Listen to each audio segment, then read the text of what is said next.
ሙስሊም ካልሆነ ሰው ጋር ድንገት የሆነ ወንድም ተገናኝተን እየተወያየን ነበር በሃይማኖት ጉዳይ።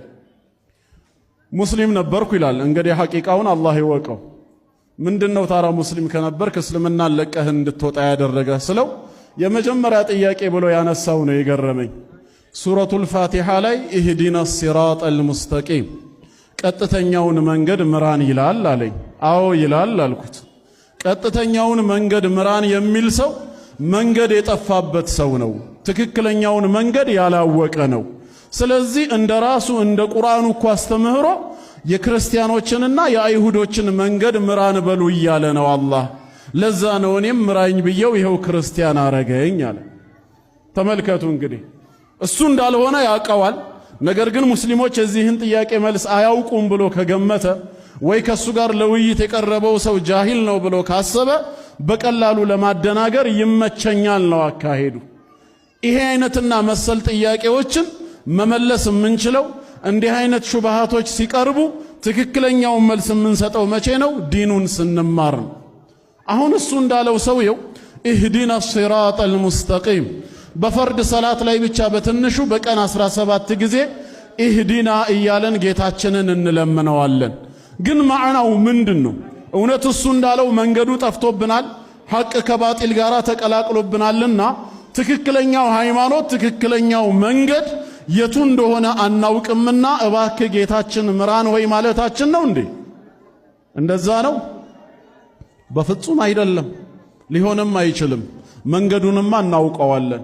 ረሱል ዓለይሂ ሰላቱ ወሰላምን በብዙ የቁርአን አንቀጽ በቀጥተኛው መንገድ ላይ እንደሆኑ ነግሮናል እኮ፣ አልጠፋብንም።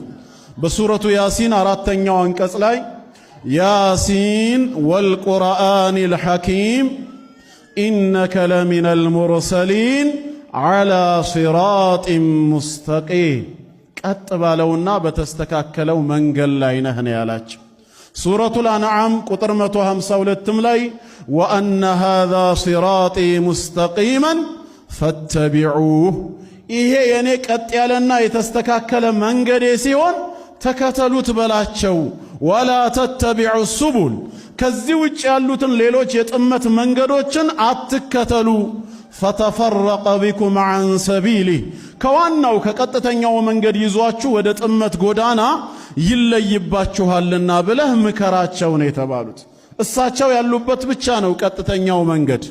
ለዚህ ነው በሌላም ሱራ ላይ ወኢነከ ለተህዲ ኢላ ሲራጢን ሙስተቂም አንተ ቀጥ ወዳለውና ወደ ተስተካከለው መንገድ ትመራለህ ታመላክታለህ ብሎ ነው አላህ የመሰከረላቸው። ከኢስላም ውጪ መንገድ እንደሌለ ምንም ጥርጥር የለንም። ወመን የብተጊ ገይረል ኢስላሚ ዲና ፈለን ዩቅበለ ሚን ከእስልምና ሃይማኖት ውጪ ሌላን መንገድ የሚፈልግ የሆነ ሰው የሚሰራው ስራ ሁሉ አላህ ዘንድ ተቀባይነት የለውም። ወሁወ ፊል አኺረቲ ሚነል ኻሲሪን በመጨረሻው ዓለም ከከሳሪዎች ይሆናል ነው ያለው። ሰዓት ስለሌለ እንጂ 20-30 ጥቅሶችን ማቅረብ ይቻላል። በእነዚህ አያቶች እኛ ያለንበት መንገድ ቀጥተኛና የተስተካከለ ከሆነ አሁን የቀረውና የተንጠለጠለው ጥያቄ ታዲያ ለምንድን ነው ኢህዲና የምትሉት? እዚህ ጋር ነበር በአግባቡ መጠየቅ የነበረበት። እኛ ኢህዲና ሲራጠል ሙስተቂም ስንል የተፈለገው ሂዳያ እዚህ ጋር ኢህዲና ምንድነው? ቢማዕና ሰቢትና ጽናትን ስጠን እስከ መጨረሻው ህይወታችን በዚሁ ኢስላም ላይ አቆየን ማለታችን እንጂ ሐቅ ከባጢል ተቀላቅሎብናል ትክክለኛውን ሃይማኖት አልተገለጸልንምና እባክህ አሳየን አይደለም። ይሄ አይነቱ ሂዳያ ሂዳየቱል በያን ወልኢርሻድ የሚባለው ጥንት ተሟልቷል፣ ሁጃው ቆሟል። አላህ እሳቸውን ነብይ አድርጎ የላከ ጊዜ ቁርአንን የህይወት መመሪያ አድርጎ ያወረደ ጊዜ ለኛም ማሰብ የሚችል አእምሮ ሲሰጠን ሂዳያው ምን ሆኗል? ተሟልቷል። ምክንያቱም አላህ ሰውን ሲፈጥር ኢና ኸለቅነል ኢንሳነ ሚን ኑጥፈቲን አምሻጅን ነብተሊህ ፈጀዐልናሁ ሰሚዐን በሲራ ኢና ሀደይናሁ ሰቢል አይ ጠሪቀል ኸይሪ ወሸር የሐቅና የባጢልን መንገድ ለይቶ በመግለጽ አላህ ጥንቱኑ አብራርቶታል። ይሄ ሁጃ በእኛ ላይ ቆሟል። አሁን የእኛ ጥያቄ ሂዳየቱል በያን ወልኢርሻድ ሳይሆን ሂዳየቱ ተውፊቅ ወልኢልሃም ነው።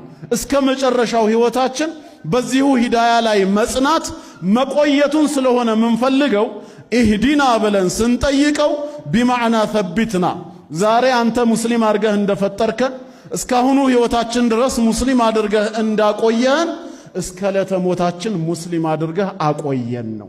ኢነመል አዕማሉ ቢልኸዋቲም። ምክንያቱም ስራ አላህ ዘንድ ዋጋ የሚኖረው ፍሬ የሚያፈራው በሰውየው ኻቲማ ነው። ዛሬ ሙስሊም መሆንህ ለነገ ሙስሊም ሆነህ ለመሞት ዋስትና መሆን አይችልም። ትላንት ካፊር የነበሩ ዛሬ ሂዳያን አግኝተው የሰለሙ ብዙ አሉ። ሙስሊም ነን የሚሉ ወደ ኩፍር የሄዱ ደግሞ ጥቂቶች አሉ። ስለዚህ ቁም ነገሩ ምንድነው? ዛሬ ላይ ሙስሊም መሆን ሳይሆን እስከ መጨረሻው መጽናትህ ነው። የተፈለገው ሂዳያ ይሄኛው ሂዳያ እንጂ የመጀመሪያው አይደለም። የመጀመሪያው ተሟልቷል፣ ሁጃ ቆሟል፣ መልእክቱ ደርሶናል፣ አላህ አመላክቶናል፣ አልቋል። የቀረው ምንድነው?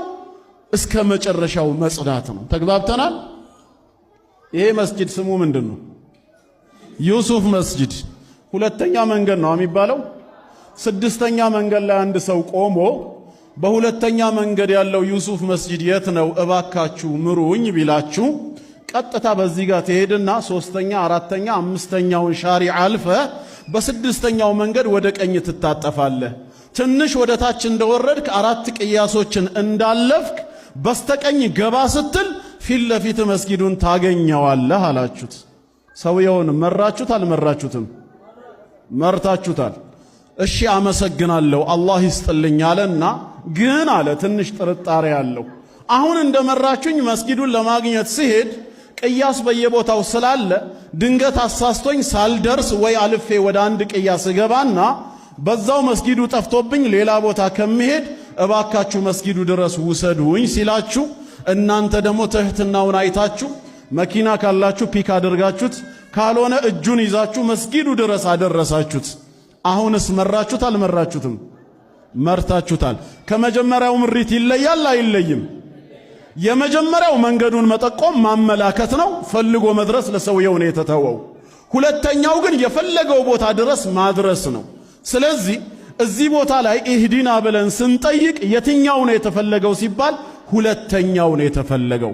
የመጀመሪያው መጠቆሙንማ ድሮ ነው የተሟላው። ቁርአን ከወረደ አይበቃም እንዴ?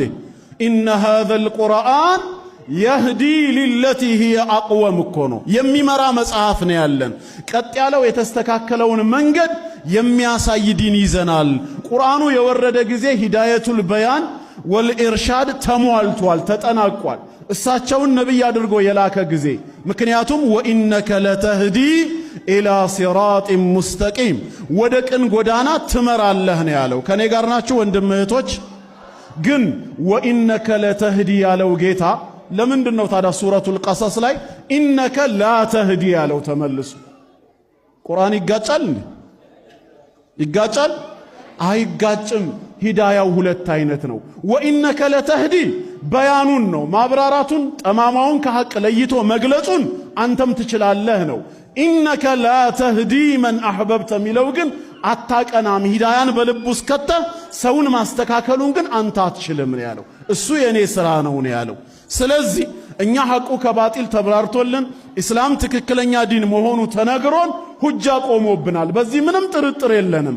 በራሳችን አቅም በራሳችን ኃይል ግን እስከ መጨረሻው መቀጠል ስለማንችል ወኢያከ ነስተዒን ያስፈልገናልና ኢህዲና የምንለው ይሄንኑ ነው። ተቢትና